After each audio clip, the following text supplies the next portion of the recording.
देखो, दूर ना निकल जाना, आगे खतरा है। बुलंद चट्टान पर बैठे बाबा फजल ने पुकार कर कहा। लाडो बकरी ने मुड़कर बाबा फजल को देखा और मैं करके दूसरी बकरियों को पुकारने लगी। काली बकरी छलांगे लगाती हुई वापस आती दिखाई दी। चंद लम्हों के बाद भूरी बकरी भी एक चट्टान के पीछे से नमूदार हुई। बाबा फजल सबको लेकर वापस चल दिए।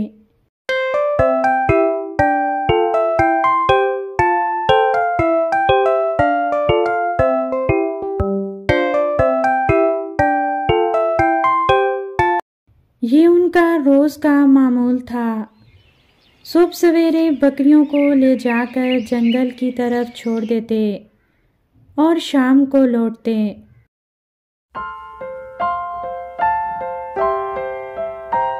अक्सर वो नदी के किनारे घास के मैदान में बकरियां चराया करते थे। मौसम सरमा में घास कम उगती तो वो नदी पार करके दूसरे किनारे पर चले जाते, मगर आगे घने जंगल में जाने का खतरा मोल ना लेते। जंगल में भेड़ियों की कमी ना थी, एक शेर भी वहाँ रहता था, इसलिए वो बकरियों को आगे जाने से रोकते थे। बाबा को अपनी बकरियों में से लाडो से बहुत प्यार था। वो बहुत शरीफ और खूबसूरत बकरी थी। बहुत से लोगों ने उसे खरीदने के लिए बाबा फजल को कई गुना रकम की पेशकश की, मगर बाबा ने इनकार कर दिया।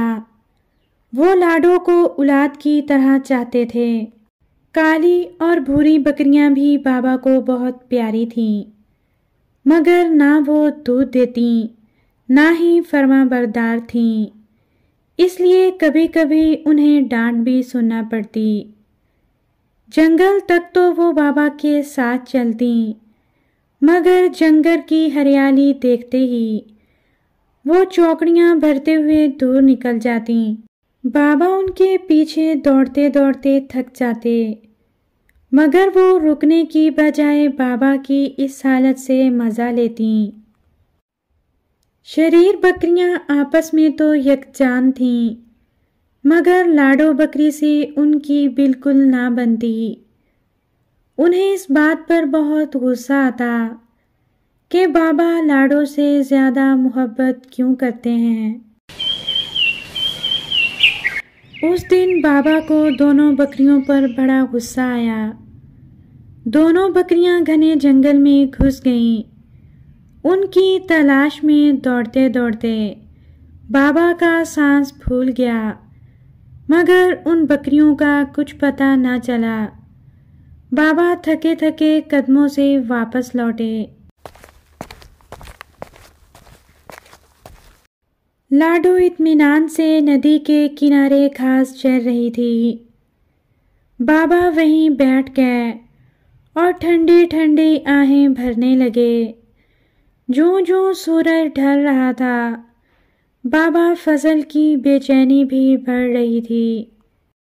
वो बार बार पहलू बदलते और घने जंगल की तरफ देखते, जहां शाम से पहले ही अंधेरा होने लगा था। ग़ुरूब आफ़ताब के वक्त बाबा फजल मायूस होकर वापसी की सोच रहे थे। अचानक उन्हें दोनों शरारती बकरियां आती दिखाई दीं। बाबा फजल उन्हें देखते ही फट पड़े। अब क्यों आई हो? दूर हो जाओ मेरी नजरों से। किसी भेड़िए या शेर का नवाला बन जाओ। मेरे लिए बस लाडो ही काफी है, जो सुबह से यहीं खड़ी है। मजाल है जो जरा भी इधर उधर हुई हो। और एक तुम हो, मुझ बूढ़े को भगा भगा कर थका मारा। जाओ, मुझे तुम्हारी कोई जरूरत नहीं। दोनों बकरियां सर झुकाए बाबा की डांट सुनती रहीं। बाबा घर की तरफ चल पड़े। लाडो उनके पीछे खामोशी से चली जा रही थी। جبکہ شرارتی بکریاں حسب معمول خسر پھسر کرتی جا رہی تھیں۔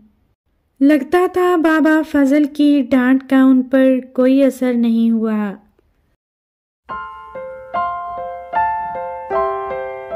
رات کو سوتے وقت کالی بکری نے بھوری بکری کے کان میں سرگوشی کی۔ ارے تو نے دیکھا آج اس کم وقت کی وجہ سے ہماری کتنی بے عزتی ہوئی، میرا بس چلے تو اس کا ٹینٹوا ہی دبا دوں۔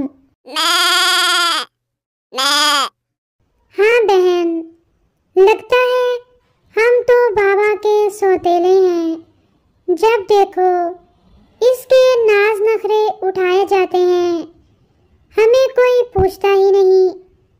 اب اس کا کانٹا نکالے بغیر کوئی چارہ نہیں، مگر دیکھو ہمیں بہت احتیاط سے کام لینا ہوگا، بابا کو ہمارے ارادوں کا پتہ نہ چلے اور نہ ہی اس کو، ورنہ لینے کے دینے پڑ جائیں گے۔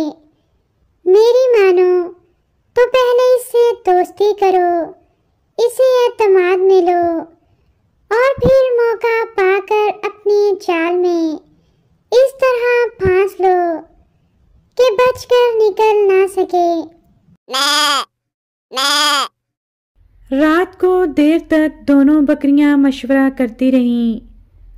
آخر کار انہوں نے لاڈو کو ختم کرنے کا ایک منصوبہ طے کیا، جس پر عمل کرنے کے لیے انہیں مناسب وقت کا انتظار کرنا تھا۔